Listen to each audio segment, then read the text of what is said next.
చూసినట్లయితే ఆయన యొక్క కన్నులు మన మీద సంవత్సర ఆరంభం నుండి మొదలుకొని సంవత్సరాంతం వరకు మన మీద ఆయన కన్నులు ఉంచినాడు. ద్వితీయోపదేశ కాండము 11వ అధ్యాయం 12వ వచనం. ద్వితీయోపదేశ కాండము 11వ అధ్యాయం 12వ వచనం చూసినట్లయితే, అది ఆకాశ వర్షించడం కాదును, అది నీ దేవుడైన యెహోవా లక్ష్యపెట్టు దేశము. నీ దేవుడైన యెహోవా కన్నులు సంవత్సరాన్ని మొదలుకొని సంవత్సరాంతం వరకు ఎల్లప్పుడూ దాని మీద ఉండును. అంటే ఎవరి మీద? మన మీద. దేవుని యొక్క కన్నులు ఎలా ఉన్నాయి? ప్రారంభం నుంచి మరి చివరి వరకు. ఈ సంవత్సరం డిసెంబర్ ఈ రోజు 18వ తారీఖు. ఇంకొక 12 రోజులైతే 13 రోజులైతే ఈ సంవత్సరం కూడా ముగుస్తుంది. కనుక ఈ సంవత్సరంలో ఎన్నో గొప్ప ప్రతికూల పరిస్థితులు వచ్చినాయి. వరదలు వచ్చినాయి, చూస్తాం కదా. బీభత్సమైన వరదలు వచ్చాయి, వానలు వచ్చాయి. ఆ సమయంలో చాలా మంది చనిపోయినారు, చెరువులు తెగిపోయినాయి, కార్లు కొట్టుకొని పోయినాయి, బైకులు కొట్టుకొని పోయినాయి. ఎంతో బీభత్సం జరిగింది. అయితే ప్రభు మనల్ని ఏం చేశాడండి? కాపాడుతూ వచ్చాడు. ఆయన ఎలా ఉందంటే ఆయన దృష్టి, నీ దేవుడైన యెహోవా కన్నులు సంవత్సరాది మొదలుకొని, అంటే ప్రారంభం మొదలుకొని సంవత్సర అంతం వరకు, చివరి వరకు దేవుడు ఏం చేస్తున్నాడు? మనల్ని కంటికి రెప్పవలే ఆయన మనల్ని కాపాడుతూ వస్తూ ఉన్నాడు. అయినప్పటికీ మనలో సంతోషం అనేది చిన్నది. ఇది మనము ఆనందము ఇంకా ఏదో పొందలేదని, ఇంకా ఏదో మనకు రాలేదని నిరాశపరిచే లోకంలో మనం జీవిస్తున్నాం. మనం జీవించే లోకం ఎలాంటిదంటే అసంతోషం కలిగిన లోకం, తృప్తి లేని లోకం, ఇంకా చెప్పాలంటే సంతోషము సగమే అనుభవించే లోకం, ఇంకా నిజమైన సంతోషం చూడనటువంటి ఈ లోకం. అయితే దేవుడు మనల్ని ఏం చేస్తున్నాడంటే ఆయన మనల్ని ఎంతగానో చేరదీసి ఆయన తన రొమ్మున మనల్ని ఆనించుకొని నడుపుతూ ఉన్నటువంటి దేవుడు. నిర్గమాకాండము 28వ అధ్యాయం, నిర్గమాకాండము 28వ అధ్యాయము 29వ వచనంలో, నిర్గమాకాండము 28వ అధ్యాయం 29వ వచనం, అట్లు అహరోను పరిశుద్ధ స్థలములోనికి వెళ్ళినప్పుడు అతడు తన రొమ్ము మీద న్యాయ విధాన పథకములోని ఇశ్రాయేలీల పేర్లను నిత్యము యెహోవా సన్నిధిని జ్ఞాపకార్థముగా భరింపవలెను. ఏం చేయాలి అంటే అహరోను ఏం చేయాలి అంటే పరిశుద్ధ స్థలంలోనికి వెళ్ళేటప్పుడు, ఆ పరిశుద్ధ స్థలంలో తను ప్రవేశించేటప్పుడు ఆయన నిత్యము తన రొమ్మున, అంటే ఎదలో, అంటే హృదయములో ఇశ్రాయేలీల న్యాయ విధాన పథకములోని పేర్లన్నింటినీ భరించవలెను. అంటే దేవుడు ఎలాంటి వాడు అంటే మనల్ని తన హృదయములో ఉంచుకునేవాడు, లేదా తన రొమ్మున ఆనించుకొని మనల్ని ఏం చేసేవాడు? నడిపేవాడు. ఆహా, ఎంత మంచి దేవుడు. అందుకే సియోను 65వ కీర్తనలో ఒక మాట ఉంటుంది, చదవండి. 65వ కీర్తన మొదటి వచనంలో, కీర్తన గ్రంథము 65వ అధ్యాయం మొదటి వచనం, దేవా సియోనులో మౌనంగా ఉంట నీకు స్తుతి చెల్లించుటే నీకు మొక్కుబడి చెల్లింపవలసినది. ప్రార్థన ఆలకించువాడ సర్వ శరీరులు నీ యొద్దకు వచ్చెదరు కదా. దేవుని యొద్దకు ఏం చేస్తారంట? సర్వ శరీరులు వచ్చెదరంట. ఆయన ప్రార్థన ఆలకించేవాడంట. దేవుడు ఏం చేశాడు? సంవత్సరం అంతా మనల్ని తన రొమ్మున ఆనించుకొని మెల్లగా నడిపిస్తూ ఉన్నాడు. మన ప్రార్థనను ఆలకిస్తూ ఉన్నాడు కదా. మనం ఎంతగానో మరి ఆయన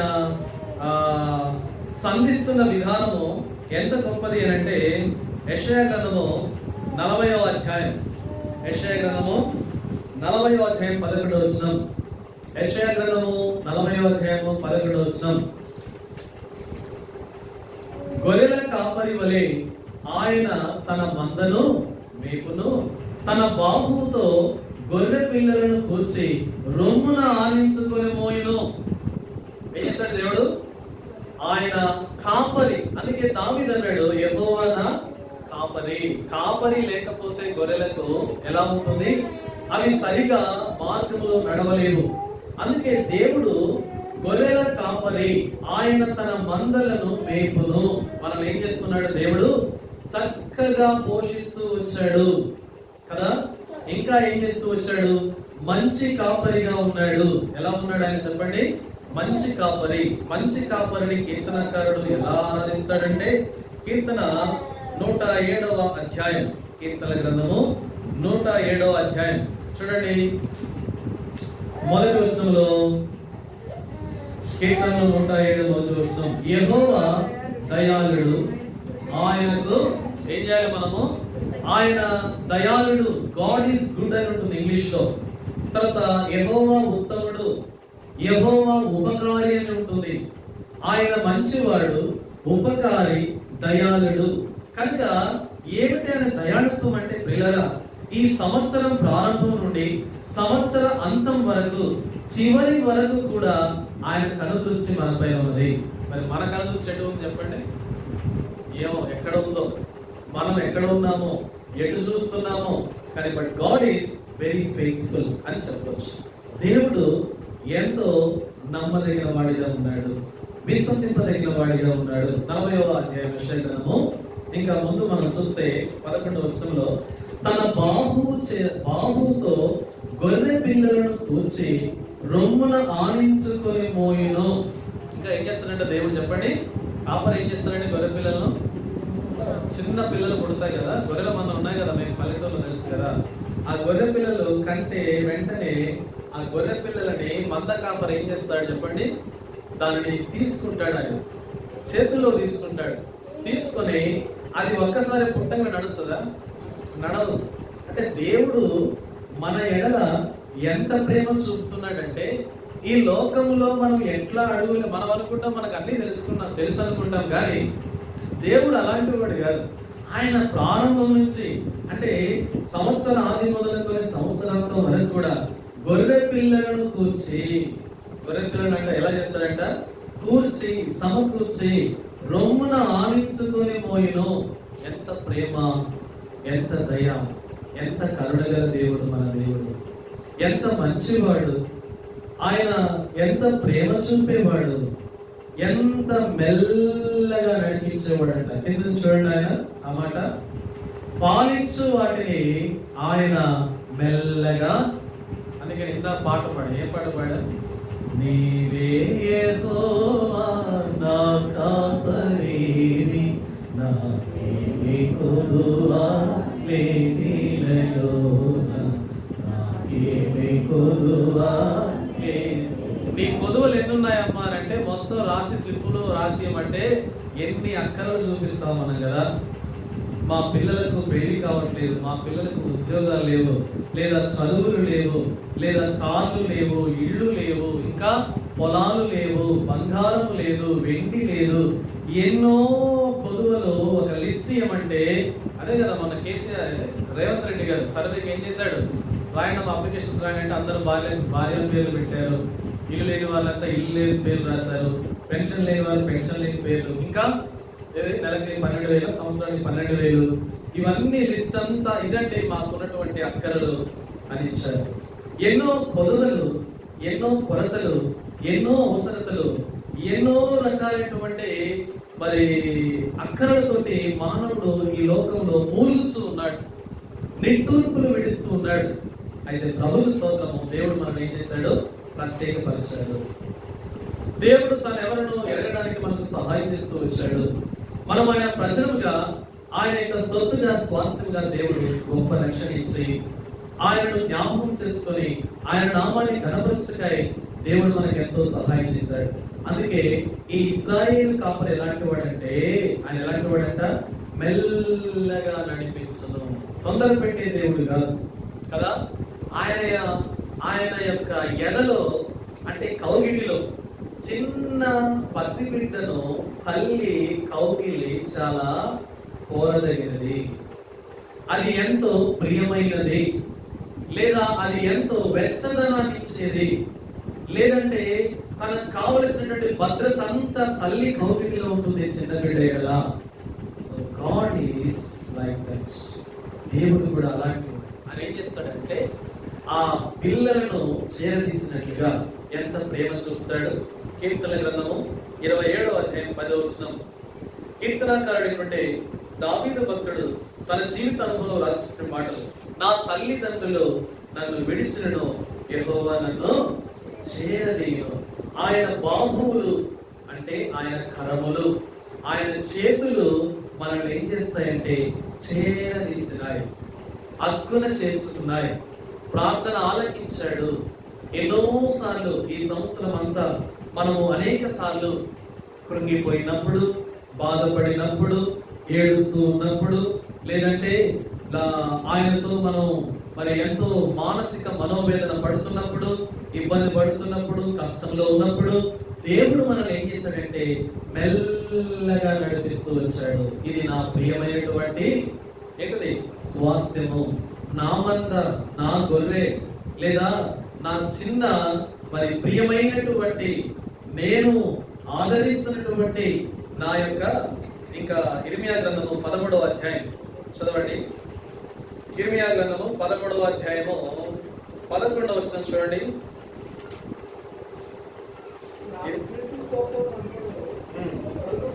కలుగుటకై వారు నాకు జనముగా ఉన్నట్లు నేను ఇశ్రాయేలు వంశస్థులందరినీ, యూదా వంశస్థులందరినీ నడికట్టు నరుని నడుమునకు అంటి ఉన్న రీతిగా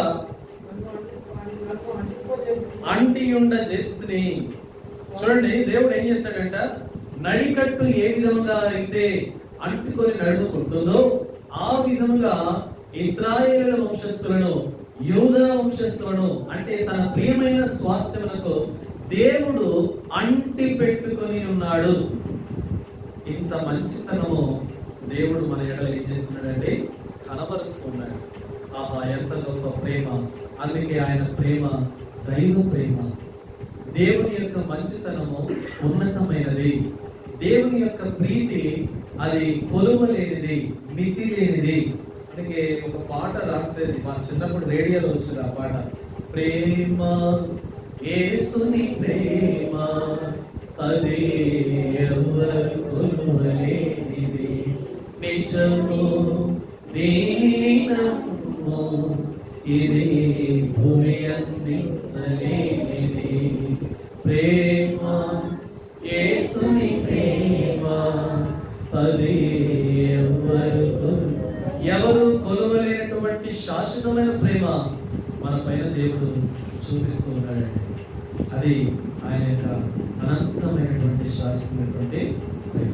ఆ ప్రేమ చూపించే సంవత్సర ఆరంభం నుండి ఎప్పటి వరకు చెప్పండి, సంవత్సర అంతం వరకు, అంటే చివరి వరకు కూడా మెల్లగా నడిపిస్తున్నటువంటి ఇశ్రాయేలు కాపరి మన యొక్క దేవుడు. అందరూ బట్టి ఆయన మనం ఏం చేయాలి, స్తుతించి ఆరాధించాలి. చూడండి, 107వ కీర్తనలో మొదటి వచనము, 107వ కీర్తన మొదటి వచనం. యెహోవా దయాళుడు, ఆయన కృతజ్ఞతాస్తుతులు చెల్లించుడి, ఆయన కృప నిత్యము ఉండును. ఎలా ఉంటుందంటే ఆయన కృప నిత్యము, అంటే ఎల్లప్పుడూ కూడా ఆయన మన పైన కృప చూపించేవాడు. ఇంకా చెప్పాలంటే కృపా వర్షమును ఆయన మన పైన కుమ్మరించాడు. కాబట్టి ఆయన కృపకు మనను పాత్రలు చేస్తూ వచ్చాడు. సరే, ఈ యొక్క సాయంకాల సమయంలో మన గమనాన్ని లూకా సువార్త మనం చదివిన భాగంలో 19వ అధ్యాయం, లూకా సువార్త 19వ అధ్యాయం. ఇక్కడ ఒక వ్యక్తి ఉంటాడు, ఆయన పేరు ఏంటది, జక్కయ్య. కాబట్టి ఈ యొక్క జక్కయ్య గురించి మనము కొన్ని విషయాలు ధ్యానించి ఈ రాత్రి కాలంలో మరి మనము కొన్ని సంగతులు దేవుని వాక్యంలో చూస్తాం. చూడండి, 19వ అధ్యాయము. ఆయన సంచరించు యెరికో పట్టణంలో ప్రవేశించి, ఏ పట్టణం అంటే అది యెరికో పట్టణం. ఇశ్రాయేలు దేశంలో యెరికో పట్టణము ఒక చారిత్రాత్మకమైనటువంటి పట్టణం. ఏ పట్టణం చెప్పండి, దానికి ఎంతో చరిత్ర ఉందన్నమాట. ఎంత చరిత్ర ఉందంటే యెహోషువ గ్రంథంలో ఆ పట్టణము మరి శపితమైనటువంటి పట్టణం అని కూడా చెప్పబడుతూ ఉంది. ఏ పట్టణం చెప్పండి, అది శపితమైనది. ఆ శపితమైనది యెహోషువ భక్తుడు ఏమంటాడంటే దాంట్లోనిది మీరు ఏది కూడా తీసుకోవద్దని కూడా చెప్తాడు. అది శపితమైనటువంటి పట్టణం. చూడండి, యెహోషువ గ్రంథము 6వ అధ్యాయం 26వ వచనం. ఆ కాలమున యెహోషువ జనుల చేత శపథం చేయించి వారికి ఇలాగూ ఆజ్ఞాపించును, ఎవడు ఎరికో పట్టణమును కట్టింప పొందుకొనునో వాడు యెహోవా దృష్టికి శాపగ్రస్తుడగును. వాడు దాని పునాదులు వేయగానే వారి జ్యేష్ఠ కుమారుడు చచ్చును. దాని తలుపులను నిలవనెత్తగా వారి కనిష్ట కుమారుడు. అంత శపితమైన పట్టణము ఈ జెరికో పట్టణము. ఎరికో పట్టణం. ఆనాడు ఆ ఎరికో పట్టణం మీదకి ఇశ్రాయేలీలు దండెత్తి వచ్చినప్పుడు అందులో ఉన్న సమస్తాన్ని కూడా వాళ్ళు మరి కాల్చి వేసినారు, లేదా నాశనం చేస్తూ వచ్చారు. ఎందుకంటే దేవునికి అంత ప్రతికూలమైనటువంటి పట్టణం ఈ పట్టణము, ద సిటీ ఆఫ్ జెరికో. ఎరికో పట్టణంలో ఎవరున్నారంటే జక్కయ్య ఉన్నాడు. ఎవరున్నారు చెప్పండి? జక్కయ్య ఉన్నాడు. జక్కయ్య అంటే ఈజ్ ఏ ట్యాక్స్ కలెక్టర్ అన్నమాట. ఏం చేస్తారు చెప్పండి? ఆయన సుంకాన్ని, అంటే ట్యాక్స్ గా విలేజ్ లో కూడా మనకు అంటే గ్రామ పంచాయతీలో ట్యాక్స్ వసూలు చేసే వాళ్ళు ఉంటారు, పన్నులు అంటారు కదా. ఈ పన్నులు వసూలు చేసే ఉద్యోగం అయింది కాబట్టి పన్నులు వసూలు చేస్తున్నాడు ఆ గ్రామంలో. కనుక ఈయనకు మరి ఎప్పుడు కూడా జనాల మీద ఏంటిది అంటే ఆయన ఆధిపత్యము, అధికారం చెలాయిస్తూ ఉంటాడు. కనుక ఎక్కడున్నాడు ఈయన? ఎరికోలో ఉన్నాడు. ఎరికోలో ఏంటిది సాదృశ్యం అంటే శక్తమైనది. ఈ లోకము కూడా మొదటి మానవుడైనటువంటి ఆదాము అవ్వల ద్వారా, వారి అవిధేయత ద్వారా ఏమొచ్చిందంటే శాపమును తీసుకొని వచ్చినారు మానవునికి. ఏం తీసుకొని వచ్చారు చెప్పండి? మనిషికి శాపాన్ని తీసుకొని వచ్చినారు. అందుకే ఈ లోకం అంతా కూడా మానవుల యొక్క పాపముల చేత, వారి యొక్క అవిధేయతల చేత శాపగ్రస్తముగా మానవుడు పాపం అనే శాపాన్ని తనలో మోసుకుంటూ వెళ్తున్నాడు. అందుకనే శపితమైనటువంటి లేదా కర్స్, శపించబడినటువంటి మరి శాపగ్రస్తమైనటువంటి పాపంలో మానవుడు జీవిస్తున్నాడని ఎరికో మనకు తెలియజేస్తా ఉంది. కాబట్టి ఈ శాపము తీసివేయాలంటే ఎవరి వల్ల కూడా కాదు. అందుకని చాలా మంది శాపాన్ని తీసేసుకోవడానికి ఏం చేస్తారంటే కొన్ని బొమ్మలు తగిలిస్తారు, లేదంటే ఇంకేదైనా మరి వివిధమైనటువంటి ఆ మార్గాల గుండా ఆ శాపాన్ని తొలగించుకోవాలని చూస్తారు. ఉదాహరణ మీరు చూసినట్లయితే కొంతమంది ఇంటి ముందు జంతువు రక్తాన్ని వారి గుమ్మాలకు బలిస్తూ దాన్ని ప్రోక్షిస్తూ ఉంటారు. ఆ రక్తాన్ని దానికి అంటిస్తూ ఉంటారు. అంటే ఏదైనా శాపం కనుక మా ఇంటి మీదకి వస్తే మా ఇంట్లోకి రావద్దు అని, ఆ శాపం నుండి తప్పించుకోవాలని మనుషులు ఆలోచిస్తారు. అసలైన శాపం ఎక్కడ ఉంది అనేది మనుషులు గ్రహించలేదు. కనుక జెరికో పట్టణంలో ఉన్నాడు, అంటే శాపగ్రస్తమైన స్థితిలో ఉన్నాడు ఈ జక్కయ్య. అలానే ఈ లోకమే ఒక భయంకరమైనటువంటి పాపం అనే శాపగ్రస్తం కింద ఉన్నది. ఈ లోకం అంతా శాపంలో ఉన్నది. ఏమిటా శాపం అంటే పాపం అనేటువంటి శాపం. సరే ఇప్పుడు చూడండి, ఆయన ఏం చేస్తూ ఉంటాడంటే సుంకాన్ని వసూలు చేస్తూ ఉంటాడు. 2వ వచనము 19వ అధ్యాయము లూకా సువార్త. ఇదిగో సుంకము పొందుదారుడు ధనవంతుడైన జక్కయ్య. ఆయన ఏం చేస్తూ ఉంటాడంటే శిస్తులు వసూలు చేస్తూ ఉంటాడు. అది భూమి శిస్తు కావచ్చు, లేకపోతే పంటల పైన శిస్తు కావచ్చు, లేకపోతే నీటి శిస్తు కావచ్చు, ఇంకా ఆ ఇళ్ల శిస్తు కావచ్చు. అనేకమైనటువంటి ట్యాక్సెస్ అన్ని కూడా కలెక్ట్ చేసి ఏమయ్యాడంటే ఆయన మరి గవర్నమెంట్ కి అందించేవాడు పైన ఉన్న వారికి. ఈయన మాత్రము అన్ని సమకూర్చుకొని ధనవంతుడై ఉన్నాడు అనమాట. ఇప్పుడు ఎలా ఉన్నాడు చెప్పండి? ధనవంతుడు ఎట్లా అయ్యాడు అంటే బాగా సమీకరించాడు, బాగా కూర్చుకున్నాడు, ఎంతో లాక్కున్నాడు. అధికారం, ఆధిపత్యం, లేదంటే తనకున్నటువంటి ఆ యొక్క పవర్ ఉపయోగించేవాడు. ఈ లోకంలో కూడా మనుషులు ఏం చేస్తారంటే పవర్ కొరకు ఎంతో తాకులాడతారు కదా. అధికారం కొరకు ఏం చేస్తారు చెప్పండి? ఇప్పుడు ఎన్నికలు వస్తాయనుకోండి, ఎన్నికలు రాగానే మా పార్టీ వాళ్ళు మేము పరిపాలించాలి, లేదంటే మేము పరిపాలించాలి. దేనికంటే అధికారం చేతిలో ఉంటే ఏం చేస్తారు అంటే దేన్నైనా చేయగలరు, ఏదైనా వారు మార్చగలరు, దేన్నైనా ఆక్రమించుకోగలరు. తద్వారా ఏంటి అంటే మానవుడు ఈ యొక్క లోకంలో ధనవంతుడు కావాలని ఆశపడేటువంటి ఆశల లోకం ఇది. ఏ విధము చేతనైనా ధనము సంపాదించాలి. జాగ్రత్తగా గమనించండి, మానవుడు ఈ లోకంలో ధనాన్ని సమకూర్చే విషయంలో ఎన్నో రకాలైనటువంటి దారులలో ప్రయాణిస్తూ ఉన్నాడు. అనేక రకాలైనటువంటి దారులు. ఎన్ని దారులు ఉన్నాయో ఎన్ని మార్గాల గుండా వెళ్తున్నాడు, ఎన్నో దారులు ధనవంతులు కావాలని చూస్తున్నాడు. ఈ జక్కయ్య కూడా ఎలా ఉన్నాడంటే శిస్తు అనేటువంటి ఆ యొక్క వసూలు చేసే ఆ పనిని అడ్డం పెట్టుకొని ఈయన కూడా ఫుల్గా ధనవంతుడైపోయినాడు కదా. ధనం ఉంటే అందరూ బాగుంటుంది అని అనుకుంటారు లోకంలో. ఇప్పుడు మన పరిస్థితి కూడా అంతే. విశ్వాసం కూడా చాలా మంది ధనము లేకపోయినే మాకు డబ్బులు లేవి అని చాలా మంది నిరాశగా ఉంటారు. కానీ అసలైన ధనం ఏంటంటే క్రీస్తే మనకు సర్వము, క్రీస్తే మనకు సర్వస్వము. అంత గొప్ప దేవుడిని కలిగి ఉండి కూడా మనం ఈ లోకంలో నిట్టూర్పులు విడుస్తూ ఉంటాం, నిరాశ చెందుతూ ఉంటాం, ఎంతో కృంగిపోతూ ఉంటాం. ప్రియులారా, ధనము జక్కయ్యను సంతోషపరచలేకపోయింది. మానవునికి ఒక హృదయం ఉందండి. ఆ హృదయం ఎలాంటిది అంటే అది చాలా చాలా చాలా రాతి గుండె అని యెహెజ్కేలు గ్రంథంలో రాయబడుతూ ఉంటుంది. చదవండి, యెహెజ్కేలు గ్రంథము,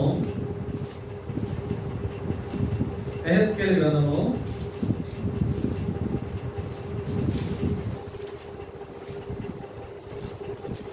'రాతి గుండె మీలో నుండి తీసివేసి మాంసపు గుండెను మీకు ఇచ్చెదను.' చదవండి, 36వ అధ్యాయము 25వ వచనం. యెహెజ్కేలు 36వ అధ్యాయం 25వ వచనం. నూతన స్వభావమును నూతన హృదయమును మీకు ఇచ్చెదను, నూతన స్వభావమును మీకు కలుగజేసేదను. రాతి గుండె మీలో నుండి తీసివేసి, ఏ గుండె అంటే ఇచ్చేది దేవుడు? మాంసపు గుండె. మానవుడి గుండె మాంసమే వాస్తవంగా, కానీ అది ఎంత ఘనమైనది అంటే, ఎంత కర్కశమైనది అంటే చాలా రాతి స్వభావము మనుషుని యొక్క స్వభావం. అందుకే ధనం ఏం చేస్తుందంటే, చాలా మంది ధనాన్ని సంపాదించిన తర్వాత మొదటిగా మామూలుగా ఉంటారు వినయ విధేయతలతో. ధనం వచ్చిన తర్వాత ఏం చేస్తారు? లెక్క చేయరు. అందుకే ప్రౌడ్ వస్తుంది, గర్వం వస్తుంది అనమాట. ధనం ఎక్కడ తీసుకెళ్తుందంటే గర్వానికి దారి తీస్తుంది. అందుకే దేవుని వాక్యం సెలవిస్తుంది, నాశనానికి ముందు ఏం నడుస్తుందంట? గర్వం నడుస్తుంది. వినయానికి, ఘనతకు ముందేమో వినయము, నాశనానికి ముందేమో గర్వము. కాబట్టి మానవుని యొక్క గుండె రాతి గుండె అయిపోయింది.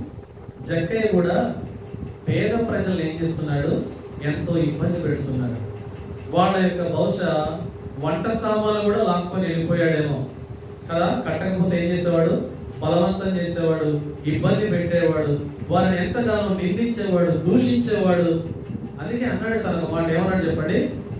నేను అన్యాయముగా ఎవరి యొద్దనైనను కదా. 8వ వచనం ఏముంది? జక్కయ్య నిలబడి, ఇదిగో ప్రభువా, నా ఆస్తిలో సగం మీదకి ఇచ్చున్నాను, నేను ఎవరి యొద్దనైనను అన్యాయముగా, అంటే అన్యాయంగా ఏం చేస్తూ వచ్చాడు? అన్యాయము, అక్రమము లోకములో విస్తరించుట చేత అనేక మంది యొక్క గుండెలో ఏం తగ్గిపోయింది? ప్రేమ తగ్గిపోయింది. అన్యాయమైనటువంటి జీవితం.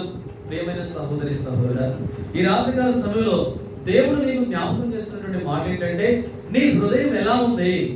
నీ హృదయం అంతా ధనమే నిండిపోయిందా? ఈ ధనము నీకు ఎక్కడ తీసుకెళ్తుందంటే నిన్ను గర్వానికి నడిపిస్తుంది. ఆ గర్వము నిన్ను పడిపోవడానికి తీసుకెళ్తుంది. అందుకే నాశనానికి ముందు గర్వం నడుస్తుంది. అయితే ఇక్కడ జక్కయ్య మాత్రము చాలా చాలా చాలా పొట్టివాడే, కానీ ఎలాంటి వాడు చెప్పండి? గట్టివాడు అనమాట. చాలా స్ట్రాంగ్ మ్యాన్. చాలా మంది పొట్టోళ్ళని విమర్శిస్తుంటారు కదా. పొట్టోళ్ళకి ఎన్ని బుద్ధులు ఉంటాయంట? అన్ని బుద్ధులు ఉంటాయంట. చాలా చమత్కారంగా, తెలివిగా వాళ్ళు ఏం చేస్తారంటే వ్యవహరిస్తుంటారు. కనుక ఇక్కడ జక్కయ్య పరిస్థితి కూడా ఎలా ఉందంటే, ఆయన చాలా తెలివిగా ఒక మంచి ఆలోచన చేశాడండి. ఈ రోజు ఈ ప్రపంచం అంతా కూడా చేయవలసిన ఆలోచన అది. 3వ వచనం ఉంటుంది చూడండి, లూకా సువార్త 19వ అధ్యాయం 3వ వచనం. యేసు ఎవరో అని ఈ రాత్రికాల సమయంలో అదే జ్ఞాపకం చేసబడే మాట ప్రతి ఒక్కరికి. మా ప్రియమైన సహోదరి సహోదరులారా, ఇంకా యేసు ప్రభుని ఎరగనట్లయితే యేసు ఎవరు అని, యేసు ప్రభు ఎవరు, యేసు ప్రభు ఎవరు, who is lord Jesus Christ, ఎవరు యేసు ప్రభు అక్కడ చూస్తూ ఉన్నాడు. యేసు ప్రభు అద్భుతములు చేస్తూ ఉన్నాడు. చనిపోయిన వారిని బ్రతికిస్తూ ఉన్నాడు. మూగవారికి మాటలు ఇస్తున్నాడు. గుడ్డి వారి కన్నులు తెరుస్తూ ఉన్నాడు. చెవిటి వారిని, మూగవారిని, లేదా అంధులని, లేదంటే పక్షవాయువుల వారిని, లేదా నడుము వంగిపోయిన వారిని, ఈ యొక్క యేసు ప్రభు వారి యొక్క వార్త అంతా కూడా యెరూషలేము, యూదా, ఇశ్రాయేలు ప్రాంతంలో ఆయన యొక్క నామము అంతా కూడా తెలియపరచబడతా ఉంది. అందుకే ఈయన ఒక ఆశ కలిగింది. ఇంతమంది వచ్చారు, మేమంతా కూడా ఏమంటాము, ఏమంటారంటే వాళ్ళని నిష్ఠ కలిగినటువంటి యూదులు అన్నమాట. నిష్ఠా గరిష్ఠులని మన దేశంలో కూడా కొంతమంది ఉంటారు, అతి దేవతారాధన భక్తి కలిగిన వారు. అయితే ఈయన కూడా ఆర్థోడాక్స్ జూయిష్ ఫ్యామిలీ అన్నమాట. చాలా నిష్ఠ కలిగినటువంటి యూదుడు. కానీ యూదులలో నుంచే రక్షణ కలుగుతుంది. ఆ రక్షణ ప్రభువైన యేసుక్రీస్తు వారి ద్వారా కలుగుతుంది. ఆ మెస్సియ వారి మధ్యలోనే పుట్టాడు కనుక ఆ యేసు ప్రభు వారి గురించి విన్నాడు జక్కయ్య. ఈ ప్రపంచం అంతటా ఈ క్రిస్మస్ పురస్కరించుకొని ప్రపంచమంతటా కూడా నలుదిక్కుల, తూర్పు, పడమర, ఉత్తర, దక్షిణం 250 దేశాలకు పైగా జనాభా ఉన్నారు. ఆ దేశాలు ఉన్నాయి. 250కి పైగా దేశాలు ఉన్నాయి. తర్వాత 900 కోట్ల ప్రజలు ఈ భూమి మీద ఉన్నారు. కనుక ప్రతి దేశంలో, లేదంటే ప్రతి రాష్ట్రంలో, ప్రతి జిల్లాలో, లేదంటే ప్రతి గ్రామంలో కూడా, ఈవెన్ మరి మిడిల్ ఈస్ట్ లో, ముస్లిం కంట్రీస్ లో కూడా యేసు ప్రభు వారి యొక్క జన్మదినాన్ని జరుపుకుంటారు, సెలబ్రేట్ చేస్తారు. కారణం ఏంటో తెలుసా? ఆయన లోక రక్షకుడిగా ఈ లోకానికి వచ్చారు. ఆ యేసుని ఎరగాలని జక్కయ్యకు ఆలోచన వచ్చింది. ఎలాంటి వాడు తెలుసా ఆయన? చూడండి, లూకా సువార్త 2వ అధ్యాయం.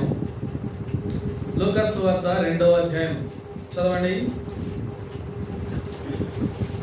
ప్రజలందరికీ కలుగు సంతోష 10వ వచనం. అయితే ఆ దూత భయపడకుడి, ఇదిగో ప్రజలందరికీ కలగబోవు మహా సంతోషకరమైన, ఈ భూమి మీద ఉన్న ప్రతి మనిషికి, ప్రతి జాతికి, ప్రతి ఏమంటాను గోత్రానికి, ప్రతి దేశానికి, ప్రతి ప్రాంతానికి, ప్రజలందరికీ కలగబోవు మహా సంతోషకరమైన సువర్తమానము, అంటే మంచి వర్తమానము. గుడ్ న్యూస్ ఏంటంటే, నేడు మీకు తెలియచేస్తున్నాను, దావీదు పట్టణమందు నేడు రక్షకుడు మీ కొరకు పుట్టి ఉన్నాడు. ఆయన రక్షకుడు. చూడండి ఎంత గొప్ప దేవుడు అంటే యేసు ప్రభు వారు. ఎవరైనా మనం చనిపోతామంటే ఆ ప్రాంతానికి వెళ్ళం కదా. ఇప్పుడు ఇక్కడికి వస్తున్న మీటింగ్కి మిమ్మల్ని అక్కడ చంపేస్తారు అని అంటే వస్తారా? రాలేదు కదా. మిమ్మల్ని అక్కడ చంపుతారంట. యేసు ప్రభు వారికి ముందే తెలుసు. ఆయన లోకంలో కన్యక గర్భంలో జన్మిస్తాడు. ఆయన 33.5 సంవత్సరాలు జీవిస్తాడు. అండ్ తర్వాత ఆయన శిలువ వేసి చంపుతారు అని తెలిసి కూడా ఆయన ఈ లోకానికి, జనులందరికీ కూడా మహా గొప్ప సంతోషం ఇచ్చిన కొరకై జక్కయ్య లాంటి వారికి కూడా, జక్కయ్యది రాతి హృదయము, కర్కశము లేనటువంటి హృదయము, ఇంకా చెప్పాలంటే దౌర్జన్యంతో కూడినటువంటి హృదయము, ఇంకా చెప్పాలంటే ఆయన అధికారముతో తను జీవిస్తున్నాడు. ఇటువంటి జక్కయ్య హృదయాన్ని, లేదా అలాంటి మనిషిని కూడా మార్చాలనేటువంటి సంకల్పము దేవుడిది.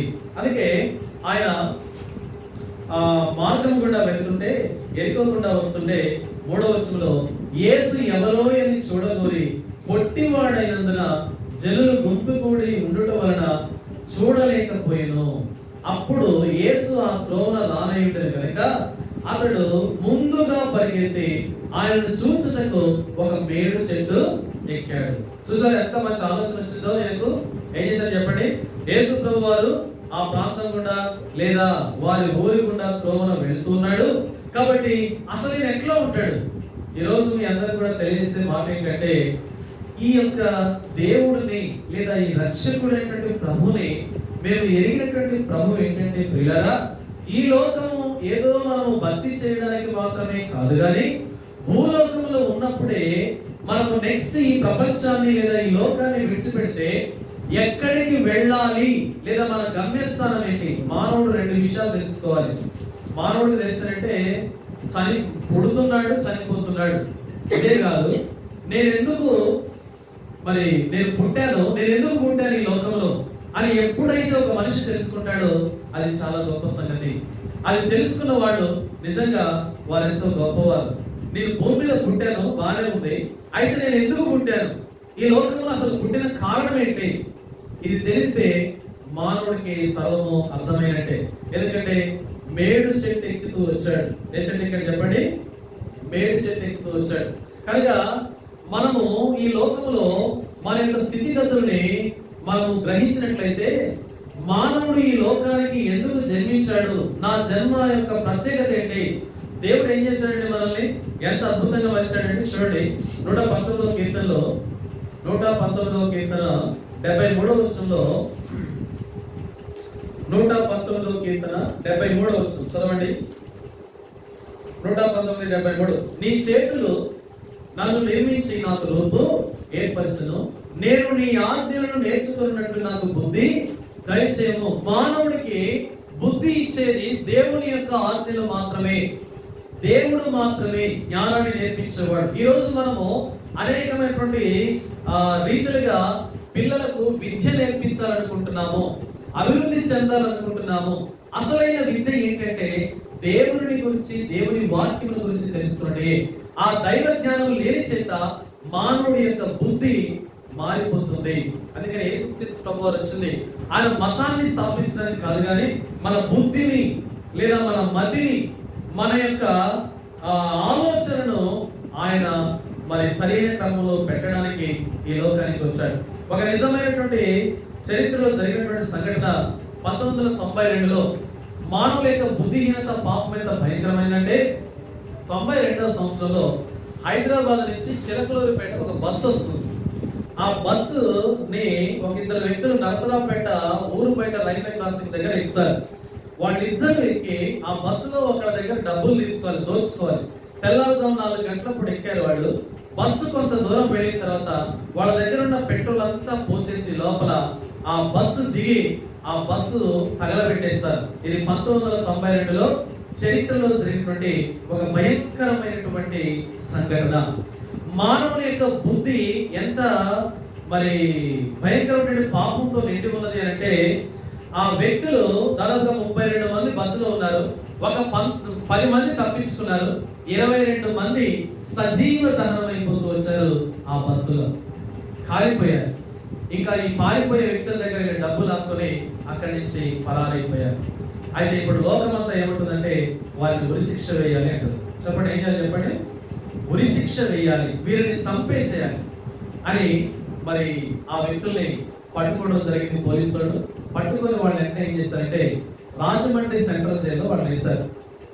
చలపతిరావు ఇంకొక వ్యక్తి, వాళ్ళిద్దరు రాజమండ్రి సెంట్రల్ జైల్లో వేసిన తర్వాత ఈ రాజమండ్రి సెంట్రల్ జైల్లో ఒక పాస్టర్ గారు అక్కడ జైలుకి ఈ యొక్క సామాజిక కార్యక్రమాలు చేసేవారు కానీ లేకపోతే పాస్టర్లు కానీ అనుమతిస్తారు. ఎందుకంటే వారి యొక్క ఆ దొంగలు కానీ, నరహంతకులు కానీ, పాపం చేసేవారు కానీ వారికి వాక్యం అందిస్తారు. ఒక థామస్ అనేటువంటి ఒక బ్రదర్ ఏం చేస్తారంటే వాళ్ళకి కొత్త నిబంధన ఇచ్చి వారితో మాట్లాడుతూ ఉండేవారు.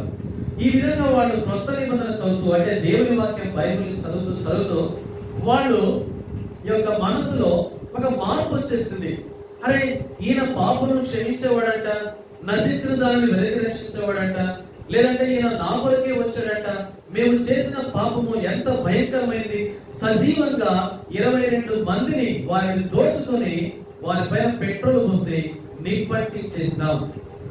అయితే ఇటువంటి మాకు ఇంత గొప్ప దేవుడు మా పాపాన్ని క్షమించగలడా? ఇక కోర్టు ఏం చేస్తుందంటే వాళ్ళకి ఒక రోజున, అంటే 1995లో వారికి ఉరి శిక్ష, 2 సంవత్సరాల తర్వాత వారికి ఉరి శిక్ష ఖరారు చేసి ఇప్పుడు వారిని ఏం చేయాలి? చంపేయాలి. అయితే ఉరేసేటువంటి ఒక వ్యక్తిని తీసుకొచ్చారు.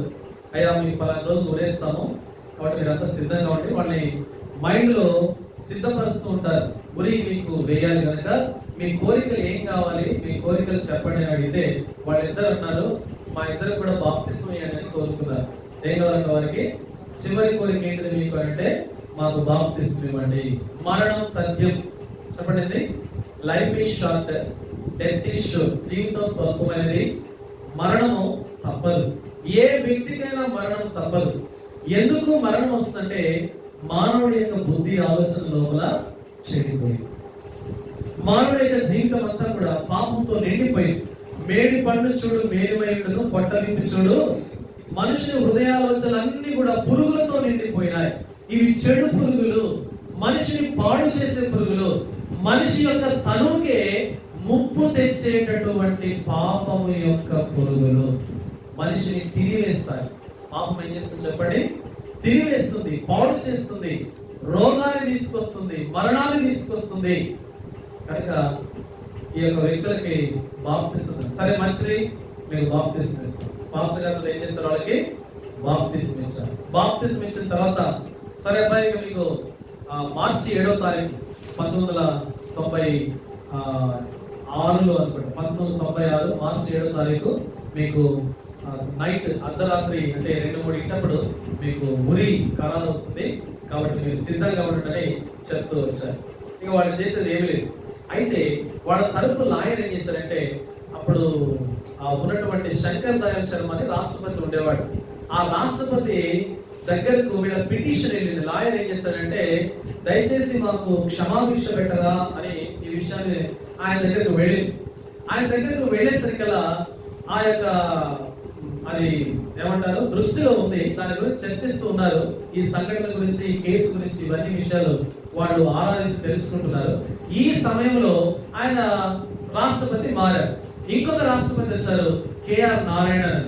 ఈ రాష్ట్రపతి, కొత్త రాష్ట్రపతి వచ్చేసరికల్లా మరలా ఆ యొక్క విన్నపము ఆ యొక్క రాష్ట్రపతి దగ్గరికి వెళ్ళింది. వీళ్ళు అనుకున్నారు తప్పకుండా మేము చనిపోతామని అనుకున్నారు. అయితే వీరు ప్రార్థించినటువంటి దేవుడు వారికి ఇచ్చిన సదవకాశం ఏంటంటే, చివరికి అన్ని హియరింగ్స్ మళ్ళీ అయిపోయిన తర్వాత ఉరిశిక్ష వాయిదా పడింది. చివరికి వాళ్ళ యొక్క ఉరిశిక్ష రద్దు చేయబడింది. అది ఏం చేయబడిందంటే 14 సంవత్సరాలు యావజ్జీవ కారాగార శిక్ష వారికి అమలవుతూ వచ్చింది. ఆ యావజ్జీవ కారాగార శిక్ష 14 సంవత్సరాలు పడిన తర్వాత అది కూడా వాడు చేసి బయటకు వచ్చి అందులో ఒక వ్యక్తి క్రీస్తు యొక్క సాక్షిగా మిగులుతూ ఆయన తన సాక్ష్యాన్ని పంచుకుంటూ ఉన్నాడు. మనుషుల్ని చంపిన నేను, ఉరి శిక్షకు దగ్గరైనటువంటి నేను, నన్ను దేవుడు ఏం చేశాడంటే నా ప్రాణాన్ని ప్రాణభిక్ష పెడుతూ వచ్చాడు. క్షమించబడ్డాను. ఇది ఎలా సాధ్యమవుతుందంటే ప్రభువు యేసుక్రీస్తు వారి వల్లనే సాధ్యం. అందుకే మానవుని యొక్క బుద్ధి అంతా కూడా చెడిపోయింది. మనిషి యొక్క ఆలోచనలన్నీ కూడా ఎలాగైపోయాయి? ఖరాబ్ అవుతూ వచ్చాయి. అందుకే ఏం చేస్తాడో తెలియదు. లేచిన కానించి పడుకునే వరకు ఈ లోకంలో మనం చూసే మనుషుల యొక్క ప్రవర్తనలన్నీ కూడా పాపంతో నిండి ఉంటాయి, చెడుతనంతో నిండి ఉంటాయి. ఎటు చూసినా కానీ పాపానికి సంబంధించిన, చెడుతనానికి సంబంధించిన నరహత్యో, దొంగతనము, వ్యభిచారము, లేకపోతే చెరపటము, లేకపోతే దోచుకోవడము, లేదంటే ఏదో ఒకటి మనకు ప్రపంచంలో వినబడుతూ ఉంటాయి. బహుశా అలాంటి వ్యక్తుల్ని యేసు ప్రభువు వారు ఏం చేస్తున్నాడు? వారి ఇంటికి రక్షణ తేవాలని ఆయన ఆశిస్తూ ఉన్నాడు. ఏమన్నాడు ప్రభు? చూడండి అక్కడ 9వ వచనంలో, అందుకు యేసు ఇతడును అబ్రహాము కుమారుడే. ఎవరంటే ఆయన జక్కయ్య. దేవుడు అందరినీ ప్రేమిస్తున్నాడు. మానవుడు మనిషిని వివిధ రకాలుగా వేరు చేస్తూ ఉంటాడు. మనది భారతదేశం, అమెరికన్స్ అంటారు, మీరు ఇండియన్స్ అంటారు. అలాగే మనం వేరే వాళ్ళని చూస్తే, అంటే ఆఫ్రికా వాళ్ళని చూస్తే మీరు నల్ల జాతీయులు అంటారు. మానవుడికి దేశ భేదం ఉంది, ప్రాంతీయ భేదం ఉంది, భాష భేదం ఉంది. ఇక మన దేశంలో చూస్తే కుల భేదం ఉంది, వర్గ భేదం ఉంది, ప్రాంతీయ భేదం ఉంది. ఎన్నో రకాలైనటువంటి భేదాలు మనుషులు కలిగి ఉన్నారు. కానీ అందరికీ దేవుడు ఒక్కడే. అందరి దేవుడు ఎలాంటి వాడంటే ఆయన అందరినీ ప్రేమిస్తున్నటువంటి దేవుడు. ఆయన ఎంత ప్రేమిస్తూ ఉన్నాడంటే తను చనిపోతానని తెలిసిన ఈ లోకానికి ఆయన దిగి వచ్చాడు రక్త మాంసములతో. ఆది యందు ఉన్న దేవుడు, వాక్యమై ఉన్నటువంటి దేవుడు, ఆ వాక్యమే శరీరధారి రక్త మాంసములు ధరించి ఈ లోకానికి వచ్చాడు. ఎందుకు వచ్చాడు?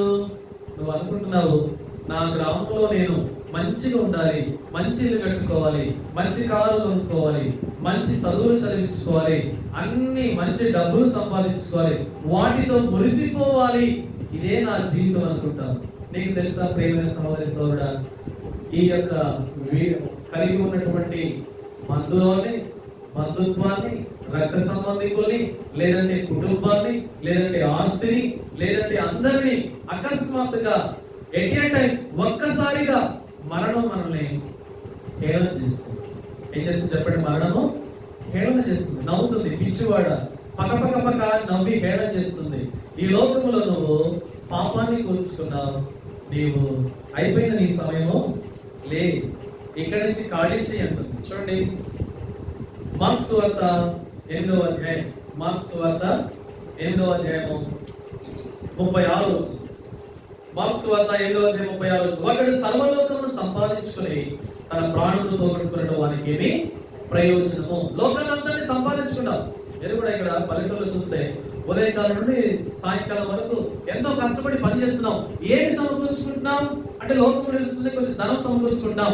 అయితే నీకు తెలుసా, నీవు జీవించడానికి కొంతవరకు ఉపయోగపడుతుందని బాగానే ఉంటుంది. అండ్ ఒక రోజు ఈ లోకాన్ని నువ్వు విడిచిపెడతావు, మరణం తథ్యం. చూడండి లూకాసు వార్త 17వ అధ్యాయం, లూకాసు వార్త 17వ అధ్యాయం 26వ వచనం. లూకాసు వార్త 17వ అధ్యాయం 26వ వచనం. నోవహు దినాల్లో జరిగినట్టు మనుష్య కుమార్ దినంలో జరుగును.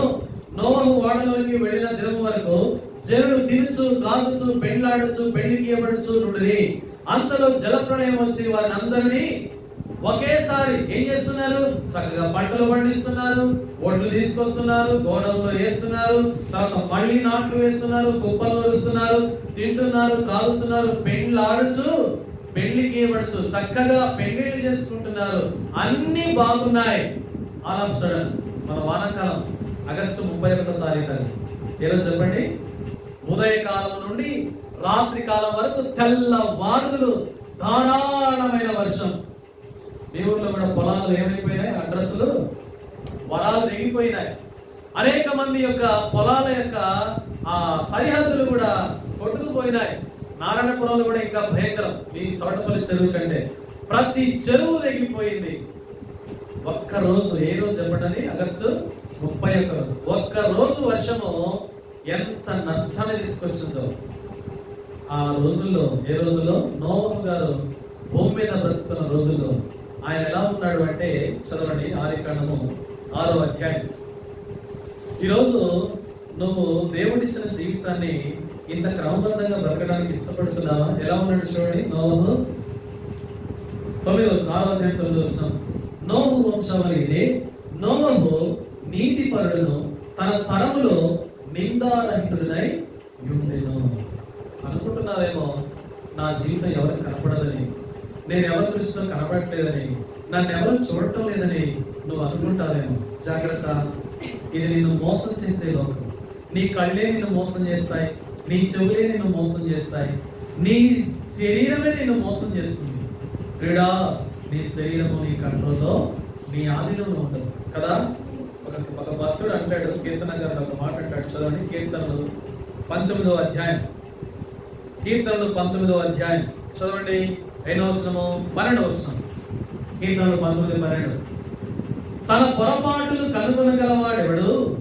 నేను రహస్యముగా చేసిన తప్పులు క్షమించి నన్ను నిర్దోషిగా. తన యొక్క పొరపాటులు కనుగొనే వారు ఎవరు లేరు.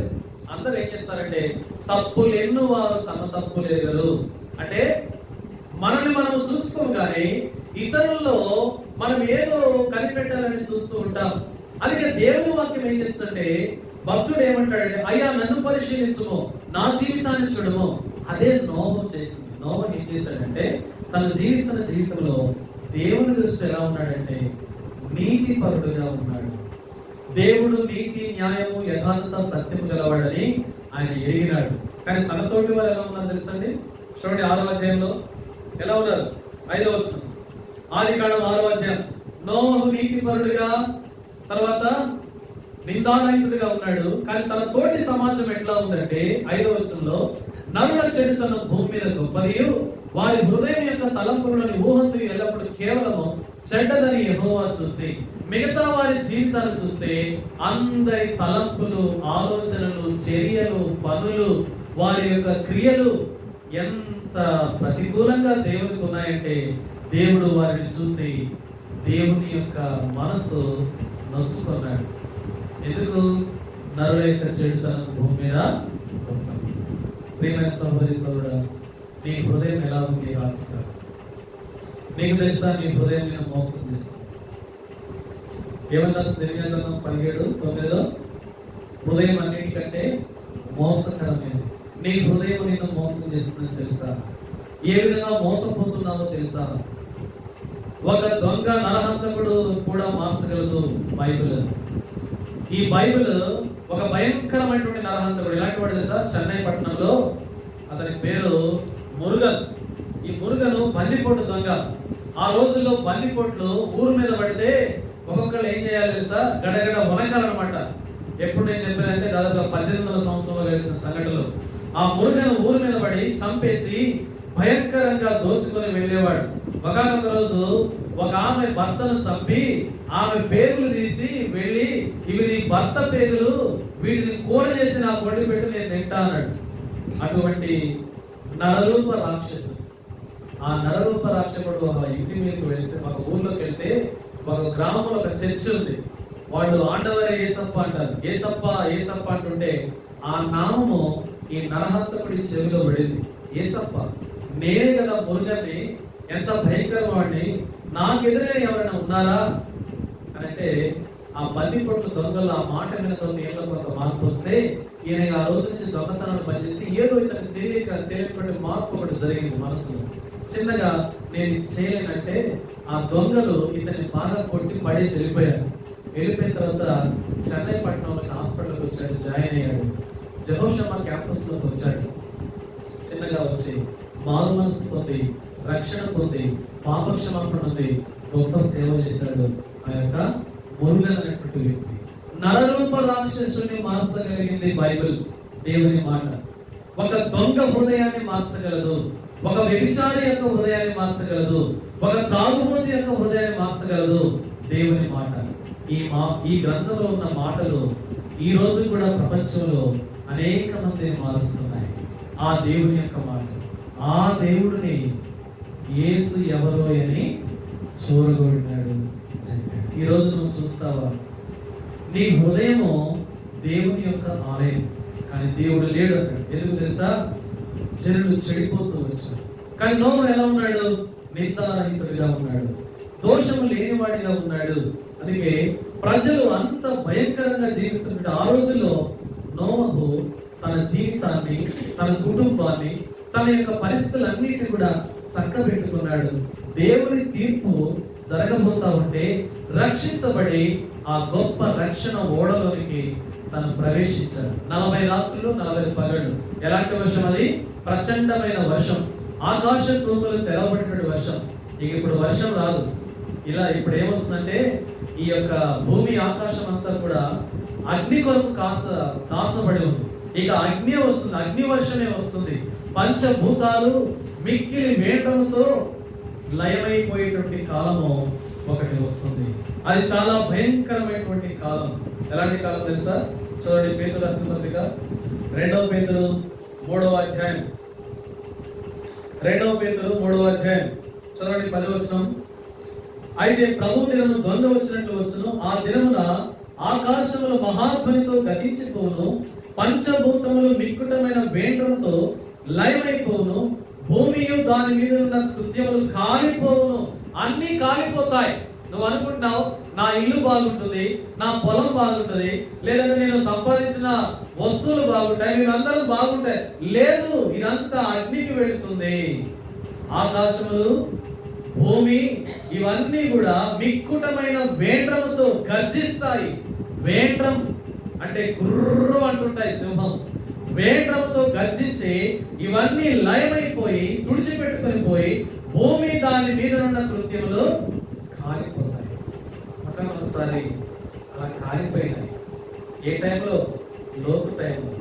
అదే లూకా సువార్త అక్కడ రాయబడి చదవండి. నోహు కింద ఇంకా ప్రస్తావించబడినటువంటి వ్యక్తులు ఉన్నారు. ఎవరు వాళ్ళు? చూడండి, లూకా సువార్త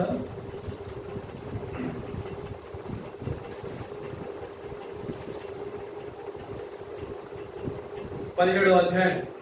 లోతు దినములలో జరగను జనులు ఎట్లున్నారు? తినుచు, త్రాగుచు, కొనుచు, అమ్ముచు, నారు నాటుచు. ఏం చేస్తున్నారు ఇప్పుడు మీ ఊర్లో? నాట్లేస్తూ ఉన్నారు. ఏం కాదు, దేవుని రాకడ రాదు, మన ఇష్టం. నాట్లు అయిపోగానే మరలా ఏమొస్తాయి? పంటలు వస్తాయి. మరలా ఇదే అమ్ముచు కొనుచు నారు నాటుచు ఇండ్లు కట్టుకొనుచు నుండి. అయితే లోతు సొదమ విడిచిపోయిన దినమున ఏమైంది? ఆకాశము నుండి అగ్ని గంధకములు కురిసి వారినందరినీ నాశనము చేసింది. ఓ ప్రియమైన సహోదరి సహోదరా, నీకు తెలియదు, మరణము నీకు తెలియకుండా నిన్ను వెంబడించే ఒక నీడ, కనపడినటువంటి ఒక నీడ. అది నిన్ను ఎప్పుడైనా సరే ఈ లోకంలో నుండి నేను మార్చేస్తుంది, దెబ్బ కొడుతుంది, ఇక్కడి నుంచి వెళ్ళిపోతాను. అయితే ఒకనొక రోజు ఆ లోతు దినాల్లో సొదొమ గొమొర్రా అనే పట్టణాలు ఉన్నాయి. అవి ఎంత భయంకరం అంటే చాలా భయంకరమైన పట్టణాలు. ఆ పట్టణాల మీదకి దేవుని తీర్పు వచ్చింది. ఎలాంటిది తెలుసా? భాస్వరం అంటారు, సల్ఫర్ అంటారు చూసారా, అగ్ని గంధకములు అవి ఆకాశం నుండి కురిస్తే అంతా కూడా ఇప్పటికి కూడా ప్రాంతంలో గడ్డి మొలవడం లేదు. రెండవ ప్రపంచ యుద్ధంలో అమెరికా జపాన్ పైకి ఏం చేసింది? అణుబాంబులు వేసి, ఈ అణుబాంబులు వేసినప్పుడు ఆ హిరోషిమా నాగసాకి అనే పట్టణాలు ఇప్పటికి కూడా అక్కడ గడ్డి మొలవనటువంటి స్థితి అన్నమాట. కారణం ఏంటి అంటే అంత భయంకరమైనటువంటి తీర్పు ఈరోజు మానవుడు ఎదుర్కోవాలి. ఎందుకు తెలుసా? ఈ లోకంలో మనము ఒక్కసారి మన జీవితాన్ని పరిశీలించుకుంటే, వివేచన చూసి దేవుని మాటకు విని లోబడితే, జక్కయ్య యేసు ప్రభువు తన ఇంటిలో అడుగు పెట్టగానే ఆయన జీవితం మారింది. ఈరోజు నీ జీవితం మారిందా? నీ యొక్క నడవడి మారిందా? By birth every human being is a sinner. పుట్టుకతో ప్రతి మనిషి యొక్క జెనెటిక్ కోడ్ ఏం రాస్తుందంటే, పాపం అనే బీజాక్షరం రాయబడి, ఈ పాపం అనే అక్షరము తన యొక్క జెనెటిక్స్ అంటే జన్యువులు రాయబడిన కారణం చేత మనిషి పాపిగా లేదంటే లోకంలో చెడుతనంతో జీవిస్తూ ఉన్నాడు. ఈ చెడుతనాన్ని మార్చగలిగినటువంటి పవర్, శక్తి ఈ లోకంలో ఎవరికి లేదు. ఏ గ్రంథానికి లేదు, ఏ పుస్తకానికి లేదు, ఏ మనిషికి లేదు, ఎవరి వల్ల కాదు. అది మార్చగలిగేది యేసు ప్రభువు ఒక్కడే. బైబిల్ గ్రంథం మాత్రమే ఒక పాపిని పరిశుద్ధుడిగా మారుస్తుంది. అందుకనే ఈ జక్కయ్య ఎలాంటి వాడు? అన్యాయంతో, అక్రమంతో లేదంటే పాపంతో నిండినవాడు. అయితే యేసు ప్రభువు ఏం చేశాడంటే ఆయన ఇంట చేర్చుకున్నాడు. చూడండి 5వ వచనం లూకాసు వార్త 19.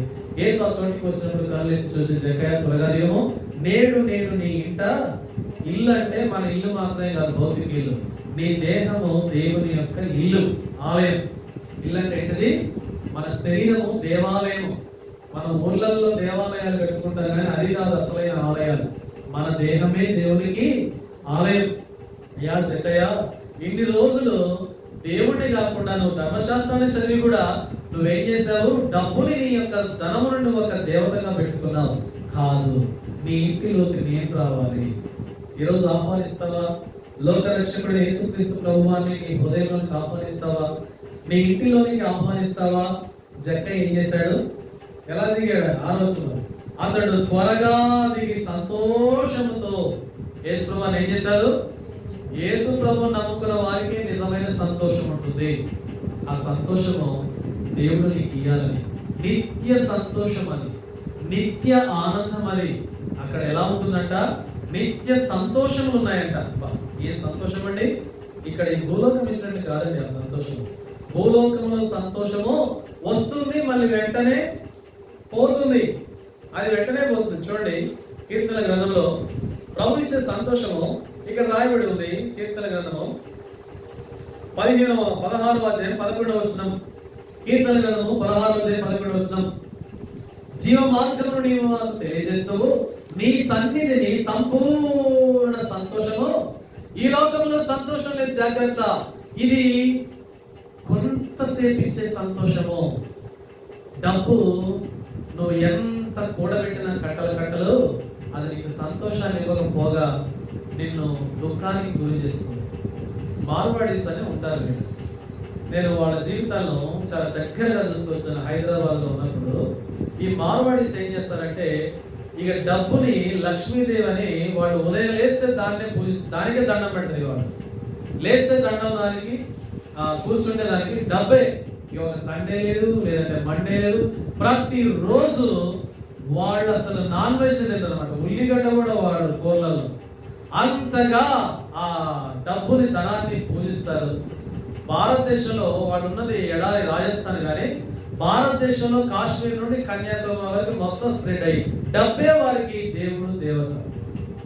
జాగ్రత్త, జీవ మార్గం నీకు దొరకకపోతే నీ డబ్బుని ఏం చేయదు, నరకం నుండి తప్పిస్తుంది. అంత దిగంబరిగా పుడతావు, దిగంబరిగా చనిపోతావు. చనిపోయిన రోజు నీకు ఉన్నాయి కూడా ఉంగరాలు, గొలుసులు కూడా లాక్కుంటారు. చివరికి నేను నిశ్చేష్టుగా ఆ 6 అడుగుల గుంటలో తోసేసి వస్తారు. ఇక్కడ కీర్తనకారుడు అంటాడు, జీవ మార్గంలో నీవు నాకు తెలియజేస్తావు, నీ సన్నిధిని సంపూర్ణ సంతోషము. అందుకే ప్రభు అన్నాడు, నా శాంతిని నీకు అనుగ్రహించిన. లోకం ఇచ్చినట్లుగా లోక సంతోషము. ఒక వస్త్రము కొనుక్కునేంత వరకు సంతోషం ఉంటుంది. ఇప్పుడు క్రిస్మస్ వస్తుంది కదా, న్యూ ఇయర్ వస్తుంది కదా, మనం కూడా వస్త్రాలు కొనుక్కోవాలి. ఇంకా మన వాళ్ళు చాలా మంది ఉంటారు, కొనుక్కొని దాని టైలర్ అట్టుకుంటూ ఇటుకుంటూ ఇచ్చేసరికల్లా అది ఏమైనా అటు ఇటు అయింది అనుకోండి, అంత మంచి వస్త్రం కూడా సంతోషం అయిపోద్ది, ఎగిరిపోతుంది అనమాట. నీ సన్నిధిని సంపూర్ణ సంతోషం కలదు, నీ కుడి చేతిలో ఏముంది ఓ ప్రియుడా, దేవుడు నీకు సిద్ధపరిచిన పరలోకము అది యుగయుగాలు ఉండేది, అది ఎల్లప్పుడూ ఉండేది, అది కొద్దిసేపు ఉండేది మాత్రం కాదు. అయితే ఇక్కడ ఉండే సంతోషం కొద్దిసేపు ఉండేది. ఈ సంతోషమే నీవు నాకు కావాలని, ఈ సంతోషం చాలండి, కనబడేది మనం ఏం చూస్తాం, ఇది చాలండి అని నీ దేహాన్ని అపవిత్రపరుచుకొని, అన్యాయం చేసుకొని, పాపంతో నింపుకొని, చెడుతనంతో నిండిపోయి, హృదయం అంతా కూడా పాపము, ధనము, గర్వము, లేదంటే చెడుతనంతో నిండిపోయి, దానితోటి నీ ఇల్లు నింపుకుంటే, అంటే నీ గుండె నింపుకుంటే, నీ హృదయాన్ని నింపుకుంటే. ఇక్కడ ఒక మనుషుడు లేకుండా మాట్లాడుతున్నాడు జక్కయ్య, నేను నా ఇంటిలోనికి యేసు ప్రభువుని ఆహ్వానించాను, లేదా నా హృదయంలోనికి ఆ యేసు ప్రభువుని స్వీకరించాను, ఆయన వచ్చిన ద్వారా నాలోనిదంతా పోయింది. ఈ రోజు నీకు రావాల్సిన మార్పు అది యేసు ప్రభువు వారు తన హృదయంలోనికి, తన ఇంటిలోనికి వచ్చిన ద్వారా జక్కయ్యలో ఉన్న పాపం అంతా బయటికి. యూదులకు ఉన్నటువంటి కట్టడి ఏంటంటే, ఒక పాపము చేస్తే, తప్పు పని చేస్తే దానికి 4 వంతులు చెల్లించాలి. అందుకని దావీదు కూడా 4 వంతుల క్రయం చెల్లిస్తాడు. అందుకే ఈయన అంటాడు, ఏమనంటే ఒక మాట, నేను ఎవరి దగ్గరైనా తీసుకుంటే ఏమంటాడు, ప్రభువా ఇదిగో నా ఆస్తిలో సగం ఏం చేస్తున్నాను, బీదలకు ఇస్తున్నాను, నేను ఎవరి యొక్క నేను అన్యాయంగా దేనిని తీసుకున్నాను అతనికి 4 వంతులు మరలా, అంటే 4 వంతులు చెల్లించాలి, 4 వంతుల క్రయం చెల్లించాలి. యూదులకు అది కట్టడం అన్నమాట. ధర్మశాస్త్రంలో ఏదైనా అన్యాయం చేస్తే, పాపం చేస్తే, లేదా చంపితే 4 వంతుల శిక్ష భరించాలి. కాబట్టి జక్కయ్య దానికి బద్ధుడైపోతూ వచ్చాడు. నా వంతు ఇది నాకు సంతోషం ఇచ్చేది కాదు, నాకు ప్రభువే కావాలి. ప్రియుడా, ఇది బలవంతం కాదు, ఇది భౌతికంగా నిన్నేదో మార్చడానికి కాదు, కానీ నీ హృదయానికి సంబంధించి. ఈరోజు నీ హృదయము సన్మార్గం నుండి దైవ మార్గంలోనికి వస్తే, దేవుని చెంతకు వస్తే, దేవుని నువ్వు స్వీకరిస్తే, నీ ఇంటిలోనికి ప్రభువును ఆహ్వానిస్తే, నీలో చెడుతనం అంతా బయటికి వెడలిపోతుంది కదా. నీలో ఉన్నటువంటి పాపం అంతా, పాపరోగం అంతా జల ప్రవాహం వల్లే కొట్టుకొని పోతుంది. నీలో చెడుతనం అంతా పోతుంది.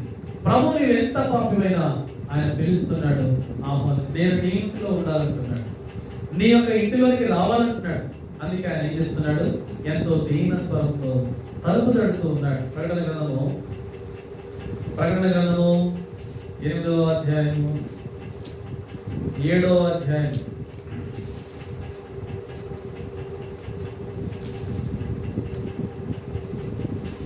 చదవండి.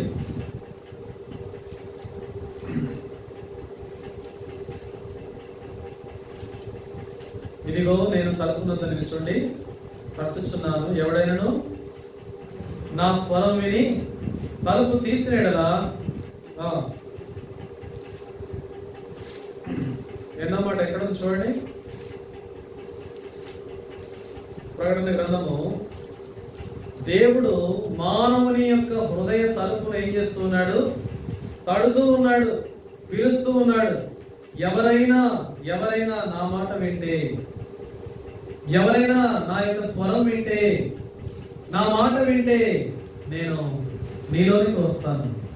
నీ హృదయం అనే తలుపును తడుతూ ఉన్నాను, దయచేసి నాకు తలుపు తీస్తావా, నన్ను చేర్చుకుంటావా, నాకు నీ యొక్క హృదయంలో స్థానం ఇస్తావా. సృష్టికర్త అడుగుతున్నాడు, మనుషుడు కాదు.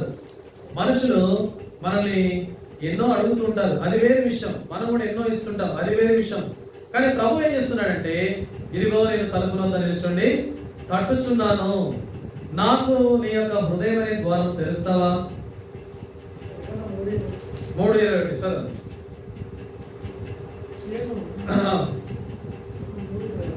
21 నేను 20 ఇదిగో నేను తలుపులో నిల్చోండి. అంటే ప్రభు నీ యొక్క హృదయం అనే తలుపుని ప్రభు స్పర్శిస్తూ ఉన్నాడు. ఈ రాత్రికాల సమయంలో దేవుడు నీతో మాట్లాడుతున్నాడు.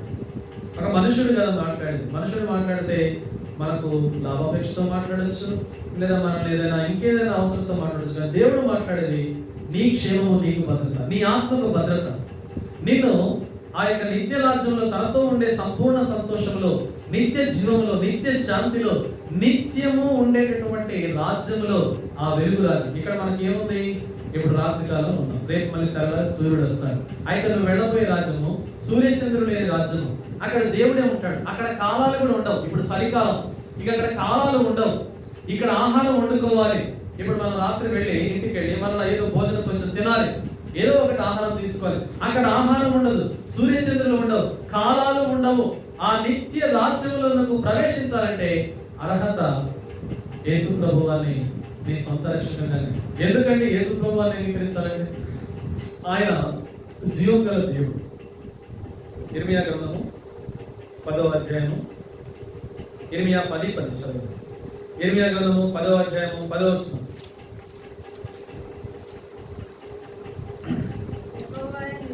యెహోవాయే నిజమైన దేవుడు, ఆయనే జీవం గల దేవుడు, సదాకాలము ఆయనే రాజు.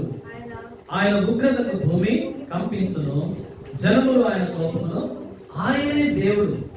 దేవుడు అనే పదానికి ప్లూరల్ లేదు, అంటే బహువచనం లేదు, దేవుళ్ళు అనేది లేదు. దేవుడు మనకు అమ్మ ఒక్కటే ఉంటుంది, చూసారా? అంటే అమ్మలు ఉంటారా? గాలి ఒక్కటే ఉంటుంది, గాలులు ఉండవు. అగ్ని ఒక్కటే ఉంటుంది, అగ్నిలు ఉండదు. దేవుడులు ఉండవు, దేవుడే అని ఆయన అన్నాడు, నేనే మార్గమును, సత్యమును, జీవమును. ఓ ప్రియమైన సహోదరి సోదరుడా, ఈ రాత్రికాల సమయంలో ప్రభువు నిన్ను తన మార్గంలోకి పిలుస్తుంది. నీ మార్గం నిన్ను మరణానికి దారితీస్తుంది. ఎక్కడ తీసుకెళ్తా? నేను నీ మార్గము మరణానికి త్రోవదీస్తుంది. చదవండి ఒక మాట, ఇక్కడ 107వ కీర్తన, 107వ కీర్తన చివరిగా ఈ మాట చూస్తే మనం ముగించుకుంటాం. 107వ కీర్తన 4వ వచనం, 5వ వచనం. వారు అరణ్యమందరి ఎడారి త్రోవను తిరుగులాడుచుండరి, నివాసపురం ఏది వారికి దొరకకపోయిన. నివాసపురం ఏది లేదు, అరణ్యములో త్రోవ ఇది ఎడారి లాంటి జీవితం, అరణ్యలోకం. త్రోవలు ఎన్నో కనబడతాయి. తిరుగులాంటి ఇది, ఆడికి ఈడికి ఉదయం లేస్తే కాలుగాల పిల్లలు అటు ఇటు తిరుగుతుంటావు. దానికోసం దీనికోసం అబద్ధాలతో, అపవిత్రతతో లోకంలో నిండిపోతావు. అరణ్యము ఇది, క్రూరమైనటువంటి లోకం ఇది, ఎడారి ఇది, ఎండమావులు ఉంటాయి. దేని ద్వారా ఒక దాని ద్వారా తృప్తి చెందాలనుకుంటావు, ఏది నీకు సంతృప్తిని ఇవ్వలేదు. అంతా వెళితే నువ్వు మంచి ఆహారం తినం, తెల్లారేసరికి మరలా జరిగిపోతుంది ఆకలి, మళ్ళీ కడుపు ఆకలి అంటుంది. లేదా మంచి వస్త్రం ధరించుకో, మరలా ఉంటుంది. లేదా నువ్వు ఏదైనా బాధను మర్చిపోవడానికి వైన్స్ తీసుకో, మరలా తెల్లారేసరికి నా బాధ అలానే మిగిలి ఉంటుంది. అయితే అరణ్యమందరి ఎడారి త్రోవను తిరుగులాడుచుండరి, నివాసపురం ఏది లేక వారికి దొరకకపోయిను. ఇంకా 7వ వచనం, వారికి నివాసపురం చేరినట్టు చక్కని త్రోవను ఆయన వారిని, ఆ చక్కని త్రోవే ప్రభు అయిన యేసుక్రీస్తు వారు. ఆ మంచి మార్గం, ఆయన జీవ మార్గం, ఆయన పరిశుద్ధ మార్గం, ఆయన ఇరుకైన మార్గం, ఆయనది పరలోక మార్గం. ఈ పరలోక మార్గంలోనికి రావాలని దేవుడు నేను పిలుస్తున్నాడు. నువ్వు వెళ్ళే మార్గము విశాల మార్గం. అది నిన్ను నష్టానికి, నాశనానికి నీ ఆత్మ నడిపిస్తుంది.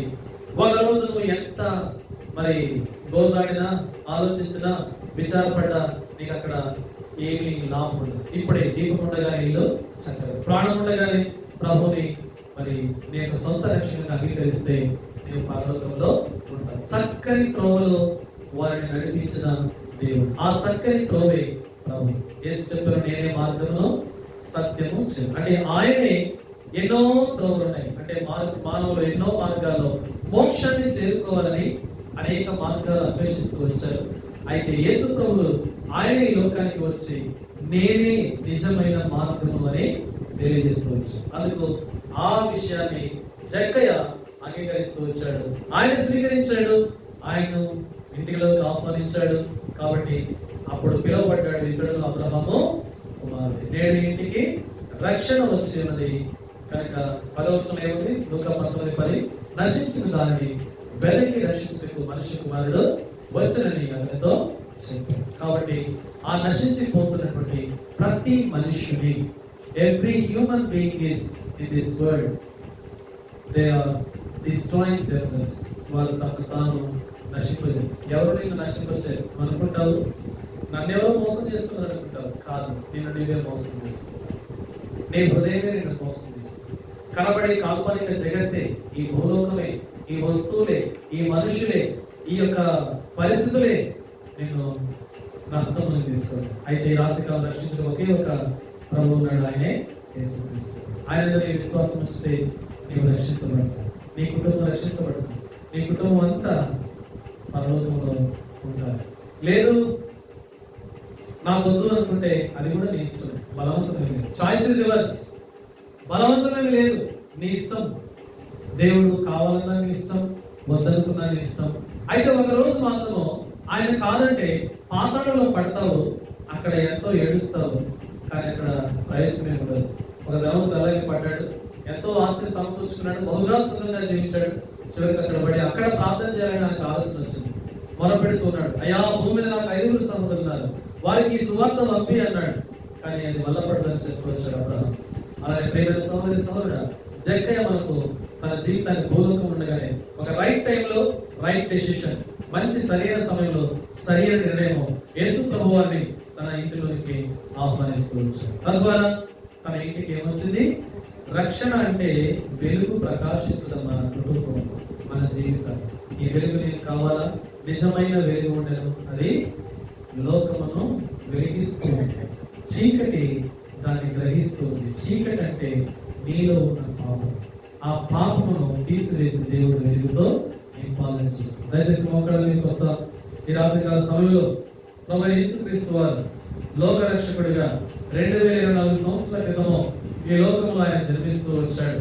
మనుషులందరి కొరకై తన ప్రాణాలను పెట్టుటకే, దార పోయుటకే ఆయన పరలోకము నుండి భూలోకానికి వచ్చిన వాడిగా ఉన్నాడు. ప్రియమైన సహోదరి సహోదరుడు, ఏదైనా మతంలోకి దిగమని కానీ ఎక్కమని కానీ మేము చెప్పాల్సిన అవసరం లేదు. మేము పొందిన సంతోషం, రక్షణ. ఈ లోకంలో ఎంతో గొప్ప జీవితం ఉంది. ఇష్టానుసారంగా జీవించవచ్చు, ఎక్కడో ఉండొచ్చు. నీతో ఈ మాటలు చెప్పడానికి మాకు అవకాశం కూడా లేకపోవచ్చు లోకంలో ఉంటే. కానీ దేవుడు మా యొక్క జీవితాన్ని, లేదా నా జీవితాన్ని మారుస్తూ వచ్చాడు.